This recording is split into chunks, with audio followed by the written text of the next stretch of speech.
नमस्कार साथियों, आज की वीडियो में मैं आपको जानकारी दूंगा केंद्र सरकार के द्वारा चलाई जाने वाली एक स्कॉलरशिप के बारे में, जिसका नाम है national means cum merit scholarship. सबसे पहले आपको मैं बता देता हूं कि इस छात्रवृत्ति में जो आवेदन की प्रक्रिया है वह 18 जनवरी 2021 से शुरू हो गई है और 2 फरवरी 2021 तक यह आवेदन की प्रक्रिया चलेगी। यानी कि अगर आप आवेदन करना चाहते हैं तो 18 जनवरी 2021 से लेकर के 2 फरवरी 2021 तक इस योजना में आवेदन कर सकते हैं। मैं इस वीडियो में आपको बताऊंगा कि यह योजना क्या है, इस योजना के लिए आवेदन कौन कर सकता है, आवेदन करने के लिए आपको क्या डॉक्यूमेंट देने होंगे और किस प्रकार से आप इस योजना में आवेदन कर सकते हैं। इसलिए प्लीज आप इस वीडियो को पूरा अंत तक जरूर देखना और हमेशा की तरह आपसे निवेदन करूंगा कि अगर आपने हमारा यूट्यूब चैनल अभी तक सब्सक्राइब नहीं किया है तो प्लीज सब्सक्राइब कर लीजिए और बेल आइकन को भी प्रेस कर दीजिए ताकि आने वाली हर सरकारी योजनाओं की अपडेट आपको मिले सबसे पहले। इस योजना में आवेदन करने से पहले इस योजना के बारे में थोड़ा बहुत जान लेते हैं। यह योजना केंद्र सरकार के द्वारा 2008 में शुरू की गई थी। यह योजना मानव संसाधन विकास मंत्रालय, स्कूली शिक्षा और साक्षरता विभाग के द्वारा चलाई जाती है।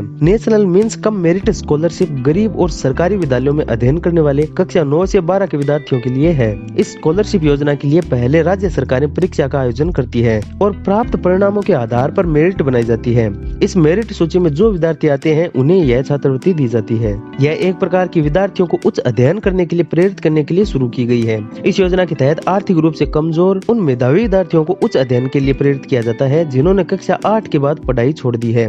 इस योजना का लाभ लेने के लिए आवेदक छात्र के परिवार की वार्षिक आय 1,50,000 रूपए से अधिक नहीं होनी चाहिए। इस स्कॉलरशिप के तहत प्रत्येक योग्य विद्यार्थी को प्रतिवर्ष 12,000 रूपए यानी कि हर महीने 1,000 रूपए की छात्रवृत्ति प्रदान की जाती है। अब जान लेते हैं इस योजना की हाइलाइट्स। योजना का नाम है national means cum merit scholarship और केंद्र सरकार के द्वारा चलाई जा रही है। जो विभाग है वह MHRD यानी कि मानव संसाधन विकास मंत्रालय के तहत यह योजना चलाई जाती है। इस योजना की शुरुआत 2008 में की गई थी। इस योजना के लाभार्थी वे है जो कि कक्षा 8 पास करने के बाद में ड्रॉप आउट कर देते हैं, उनको इस योजना का लाभ दिया जाएगा। योजना के तहत छात्र को प्रति महीने 1,000 रूपए की आर्थिक मदद दी जाएगी जो कि सालाना 12,000 रूपए हो जाएगी। आवेदन आप ऑनलाइन कर सकते हैं। 18 जनवरी से लेकर के 2 फरवरी तक इस योजना में आवेदन की प्रक्रिया चलेगी। योजना के तहत जो आवेदन शुल्क रहेगा वह सामान्य वर्ग के लिए 50 रूपए और SC ST और निःशक्त जन के लिए 30 रूपए रहेगा। आवेदन शुल्क जमा करवाने का तरीका ऑनलाइन रहेगा। चयन की प्रक्रिया परीक्षा में आए प्राप्तांक के आधार पर की जाएगी। जैसे कि मैंने आपको बताया, योजना के तहत 1,000 रूपए की प्रतिमाह के हिसाब से छात्र को छात्रवृत्ति दी जाती है जो कि प्रति वर्ष 12,000 रूपए हो जाती है। यह राशि आपके स्टेट बैंक ऑफ इंडिया यानी कि SBI बैंक खाते में सीधे ट्रांसफर की जाती है। इस सहायता राशि को सीधा PFMS के जरिए सीधे आपके बैंक खाते में ट्रांसफर किया जाता है। National means cum merit scholarship सरकार के द्वारा प्रत्येक राज्य और केंद्र शासित प्रदेश को उनके कक्षा 7 व 8 के विद्यार्थियों तथा राज्य की जनसंख्या के आधार पर भेजी जाती है। यदि आपने कक्षा 8 में प्रवेश लिया है तो आप इस योजना के तहत आवेदन कर सकते हैं। नेशनल स्कॉलरशिप पोर्टल पर आवेदन करने के बाद कक्षा 9 के विद्यार्थियों के लिए प्रति वर्ष एक बार में 12,000 रूपए की छात्रवृत्ति दी जाती है। कक्षा 12 के बाद हर वर्ष लाभार्थी को नेशनल स्कॉलरशिप पोर्टल पर नवीनीकरण करना होगा। यदि आपके द्वारा इस योजना के लिए निर्धारित पात्रता अंकों को प्राप्त किया जाता है तो आपको यह छात्रवृत्ति दे दी जाती है।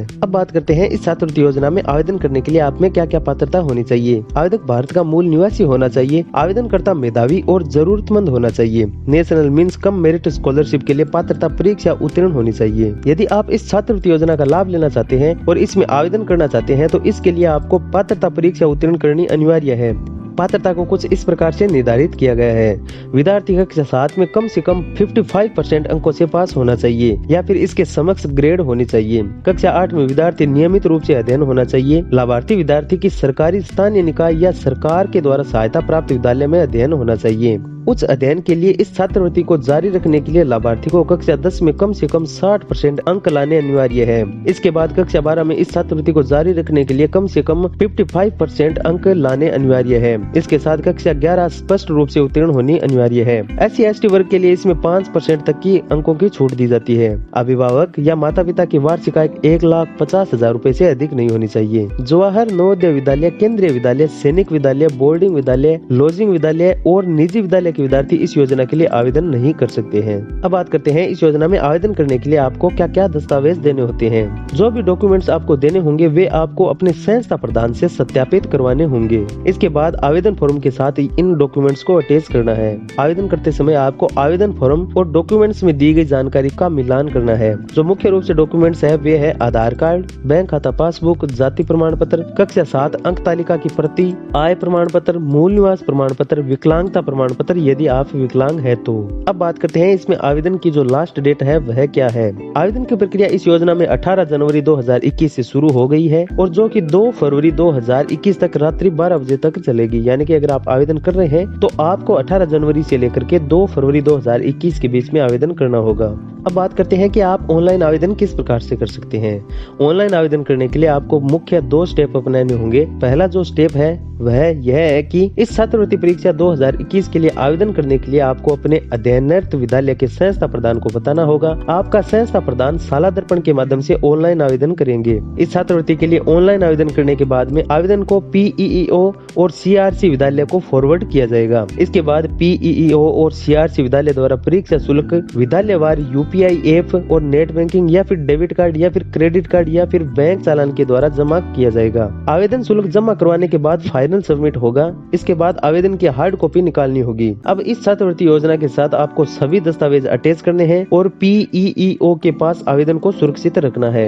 यह परीक्षा आपको केवल एक बार देनी होती है और इसके लिए अगले 4 वर्षों तक इस छात्रवृत्ति योजना का आपको लाभ दिया जाता है। जो दूसरा चरण है वह यह है कि यदि आपके द्वारा पात्रता परीक्षा उत्तीर्ण कर ली जाती है तो आपको इस छात्रवृत्ति योजना में आवेदन करना है। इसके लिए आपको कक्षा 9 में प्रवेश लेना होगा। आपको कक्षा 9 में प्रवेश लेने के बाद में नेशनल स्कॉलरशिप पोर्टल पर रजिस्ट्रेशन करना होगा। इसके बाद आपको कक्षा 12 तक हर वर्ष अपने रजिस्ट्रेशन का नवीनीकरण करना होगा। अगर दोस्तों आपको इस छात्रवृत्ति योजना के बारे में अधिक जानकारी लेनी है, विस्तार से डिटेल में जानना है तो मैं आपको इस वेबसाइट का लिंक डिस्क्रिप्शन में दे दूंगा। इस वेबसाइट के जरिए इस छात्रवृत्ति योजना के बारे में पूरी जानकारी दी गई है। आप इस छात्रवृत्ति के बारे में अधिक जानकारी लेने के लिए इस वेबसाइट पे विजिट कीजिए। इसका लिंक आपको डिस्क्रिप्शन में मिल जाएगा।